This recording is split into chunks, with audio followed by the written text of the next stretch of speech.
जय माता दी। आप सभी का भारत अनंतवेद चैनल पे बहुत स्वागत है। आज से हम माँ दुर्गा की सप्तमी पाठ के 9वें और 10वें पाठ का अनुष्ठान करेंगे।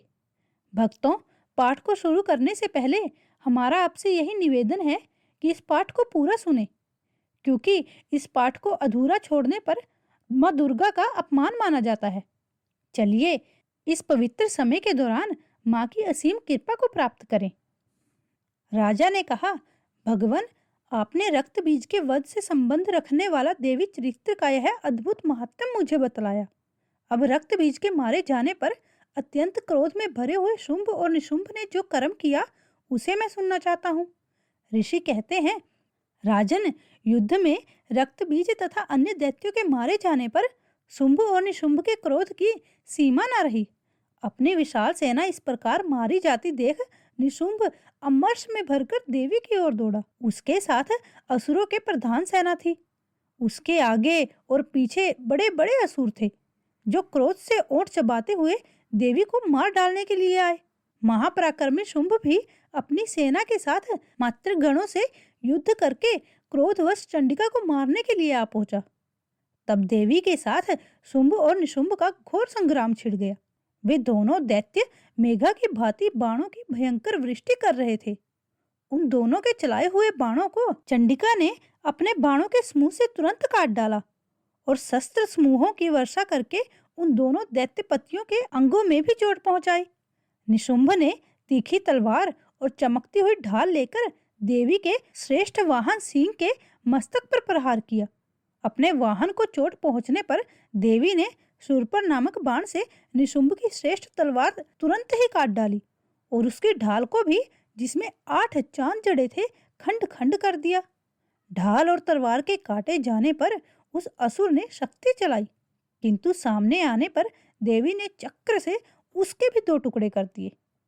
अब तो निशुंभ क्रोध से जल उठा और उस दानव ने देवी को मारने के लिए शूल उठाया, किंतु देवी ने समीप आने पर उसे भी मुक्के से मारकर चूर्ण कर दिया।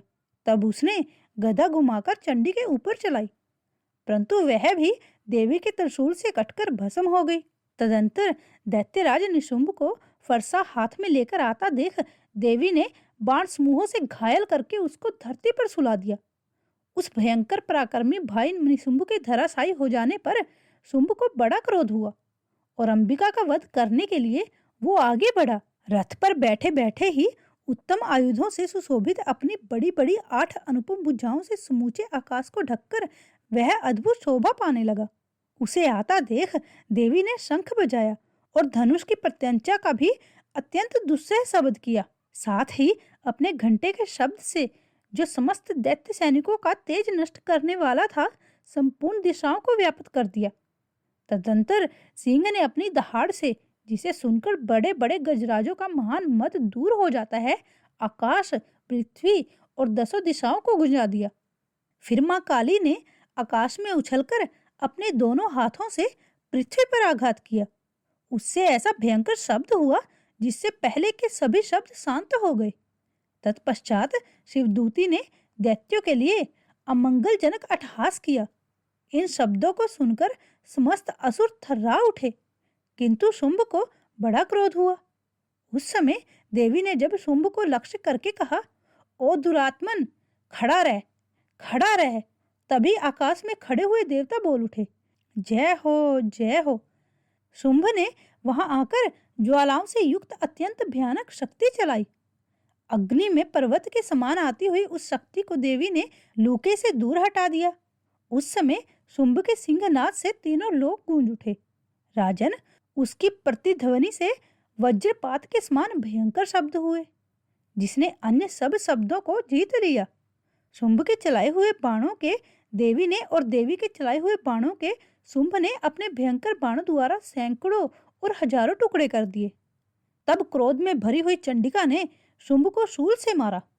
उसके आघात से मूर्छित हो वह पृथ्वी पर गिर पड़ा। इतने में ही निशुंभ को चेतना हुई कि उसने धनुष हाथ में लेकर बाणों द्वारा देवी, काली तथा सिंह को घायल कर डाला। फिर उस दैत्यराज ने 10,000 बाहें बनाकर चक्रों के प्रहार से चंडिका को आच्छादित कर दिया। तब दुर्गम पीड़ा का नाश करने वाली भगवती दुर्गा ने कुपित होकर अपने बाणों से उन चक्रों तथा बाणों को काट गिराया। यह देख निशुंभ दैत्य सेना के साथ चंडिका का वध करने के लिए हाथ में गदा ले बड़े वेग से दौड़ा। उसके आते ही चंडी ने तीखी धार वाली तलवार से उसकी गदा को शीघ्र ही काट डाला। तब उसने शूल हाथ में ले लिया। देवताओं को पीड़ा देने वाले निशुंभ को शूल हाथ में लिए आता देख चंडिका ने वेग से चलाए हुए अपने शूल से उसकी छाती छेद डाली। शूल से विदीर्ण हो जाने पर उसकी छाती से एक दूसरा महाबली एवं महापराक्रमी पुरुष खड़ी रह कहता हुआ निकला। उस निकलते हुए पुरुष की बात सुनकर देवी ठठाकर हंस पड़ी और खड़ग से उन्होंने उसका मस्तक काट डाला। फिर तो वह पृथ्वी पर गिर पड़ा। तदंतर सिंह अपनी दाढ़ों से असुरों की गर्दन कुचल कर खाने लगा। यह बड़ा भयंकर दृश्य था। उधर काली तथा शिवदूती ने भी अन्य दैत्यों का भक्षण आरंभ कर दिया। कुमारी की शक्ति से विदीर्ण होकर कितने ही महादैत्य नष्ट हो गए। ब्रह्माणी के मंत्र पद जल से निस्तेज होकर कितने ही भाग खड़े हुए। कितने ही दैत्य महेश्वरी के त्रिशूल से छिन्न भिन्न हो धराशायी हो गए। वाराही के थूथन के आघात से कितनों का पृथ्वी पर कचूमर निकल गया। वैष्णवी ने भी अपने चक्र से दानवों के टुकड़े टुकड़े कर डाले। इंद्री के हाथ से छूटे हुए वज्र से कितने ही प्राणों से हाथ धो बैठे। कुछ असुर नष्ट हो गए, कुछ उस महायुद्ध से भाग गए तथा कितने ही काली, शिवदूती तथा सिंह का ग्रास बन गए। जय माता दी। ऋषि कहते हैं, राजन, अपने प्राणों के समान प्यारे भाई निशुंभ को मारा गया देख तथा सारी सेना का संहार होता जान शुंभ ने कुपित होकर कहा, दुष्ट दुर्गे, तू बल के अभिमान में आकर झूठ मूठ का घमंड ना दिखा। तू बड़ी मानिनी बनी हुई है, किंतु दूसरी स्त्रियों के बल का सहारा लेकर लड़ती है। देवी बोली, ओ दुष्ट, मैं अकेली ही हूँ। इस संसार में मेरे सिवा दूसरा कौन है? देख, ये मेरी ही विभूतियां हैं, अतः मुझ में ही प्रवेश कर रही हैं। तदंतर ब्राह्मणी आदि समस्त देवियां अंबिका देवी के शरीर में लीन हो गई। उस समय केवल अंबिका देवी ही रह गई। देवी बोली, मैं अपनी ऐश्वर्य शक्ति से अनेक रूपों में यहाँ उपस्थित हुई थी। उन सब रूपों को मैंने समेट लिया। अब अकेली ही युद्ध में खड़ी हूँ। तू भी स्थिर हो जा। ऋषि कहते हैं, तदंतर देवी और शुंभ दोनों में देवताओं तथा दानवों के देखते देखते भयंकर युद्ध छिड़ गया। बाणों की वर्षा तथा तीखे शास्त्रों एवं दारुण अस्त्रों के प्रहार के कारण उन दोनों का युद्ध सब लोगों के लिए बड़ा भयानक प्रतीत हुआ। उस समय अंबिका देवी ने जो सैकड़ों दिव्य अस्त्र छोड़े, उन्हें दैत्यराज शुंभ ने उनके निवारक अस्त्रों द्वारा काट डाला। इसी प्रकार शुंभ ने जो दिव्य अस्त्र चलाए, उन्हें परमेश्वरी ने भयंकर हुंकार शब्द से उच्चारण आदि द्वारा खिलवाड़ में ही नष्ट कर डाला। तब असुर ने सैकड़ों बाणों से देवी को आच्छादित कर दिया। यह देख क्रोध में भरी हुई उन देवी ने बाण मारकर उसका धनुष काट डाला। धनुष कट जाने पर फिर दैत्यराज ने शक्ति हाथ में ले ली, किंतु देवी ने चक्र से उसके हाथ की शक्ति को भी काट गिराया। तत्पश्चात दैत्यों के स्वामी शुंभ ने 100 चांद वाली चमकती हुई ढाल और तलवार हाथ में ले उस समय देवी पर धावा किया। उसके आते ही चंडिका ने अपने धनुष से छोड़े हुए तीखे बाण द्वारा उसकी सूर्य किरणों के समान उज्जवल ढाल और तलवार को तुरंत काट दिया। फिर उस दैत्य के घोड़े और सारथी मारे गए। धनुष तो पहले ही कट चुका था। अब उसने अंबिका को मारने के लिए उक्त हो भयंकर मुदगर हाथ में ले लिया। उसे आते देख देवी ने अपने तीक्ष्ण बाणों से उसका मुदगर भी काट डाला। तिस पर भी वह असुर मुक्का तानकर बड़े वेग से देवी की ओर झपटा। उस दैत्यराज ने देवी की छाती में मुक्का मारा।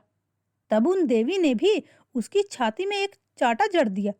देवी का थप्पड़ खाकर दैत्यराज शुंभ पृथ्वी पर जा गिरा, किंतु पुनः सहसा पूर्ववत उठकर खड़ा हो गया। फिर वह उछला और देवी को ऊपर ले जाकर आकाश में खड़ा हो गया। तब चंडिका आकाश में बिना किसी आधार के ही शुंभ के साथ युद्ध करने लगी। उस समय दैत्य और चंडिका आकाश में एक दूसरे से लड़ने लगे। उनका वह युद्ध पहले सिद्ध और मुनियों को विस्मय में डालने वाला था।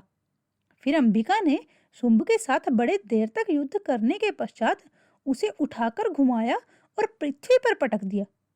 पटके जाने पर पृथ्वी पर आने के बाद वह दुष्टात्मा दैत्य पुनः चंडी का वध करने के लिए उनकी ओर बड़े वेग से दौड़ा। तब समस्त दैत्यों के राजा शुंभ को अपनी ओर आता देख देवी ने त्रिशूल से उसकी छाती छेदकर उसे पृथ्वी पर गिरा दिया। देवी के शूल की धार से घायल होने के बाद उसके प्राण पखेरु उड़ गए और वह समुद्रों, द्वीपों तथा पर्वतों सहित समूची पृथ्वी को कपाता हुआ भूमि पर गिर पड़ा।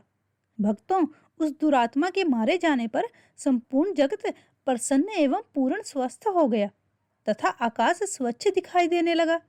पहले जो उत्पात सूचक मेघ और उल्कापात होते थे वे सब शांत हो गए तथा उस दैत्य के मारे जाने पर नदियां भी ठीक मार्ग से बहने लगी। उस समय शुंभ की मृत्यु के बाद संपूर्ण देवताओं का हृदय हर्ष से भर गया। गंधर्व गण मधुर गीत गाने लगे, दूसरे गंधर्व बाजा बजाने लगे और अप्सराएं नाचने लगी।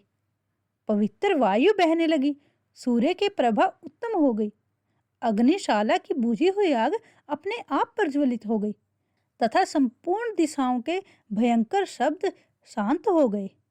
भक्तों, हमारी माँ से यही प्रार्थना है कि जैसे माँ ने शुंभ और निशुंभ जैसी बुरी शक्तियों का नाश किया, वैसे ही आपके जीवन में आने वाली हर बुरी शक्ति का नाश करे।